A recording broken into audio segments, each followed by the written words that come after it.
കുഞ്ഞിളം നാവിൽ ഖുർആൻ മധുരം പുരട്ടി കേരളക്കരയിൽ പ്രീ സ്കൂൾ വിപ്ലവം തീർക്കുകയാണ് തിബിയാൻ.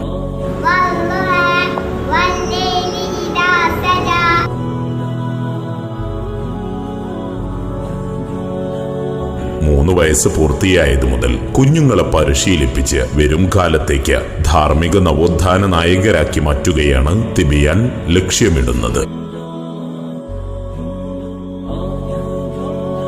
ഗെയിമുകളുടെയും വഴിവിട്ട വളർച്ചയുടെയും അടിമകളായി മാറുന്ന ഇളം മനസ്സുകളിൽ വിശുദ്ധ ഖുർആനിന്റെയും തിരുസുന്നത്തുകളുടെയും വിത്തുകൾ മുളപ്പിച്ചെടുക്കുകയാണ് ഇവിടെ. അറബിക്, ഇംഗ്ലീഷ്, മലയാളം ഭാഷകളിൽ പരിശീലനം, വിശുദ്ധ ഖുർആനിലെ നിശ്ചിത സൂറത്തുകളുടെ മനപ്പാഠം, മാല, മൗലിദുകളുടെ പരിശീലനം, നിത്യജീവിതത്തിൽ ആവശ്യമായ ദിക്റുകളുടെ പരിശീലനം, സ്മാർട്ട് ക്ലാസ് റൂം, നിരന്തരം മൂല്യനിർണയം എന്നിവയ്ക്ക് പുറമെ ആനന്ദം പകരുന്ന സിലബസ്.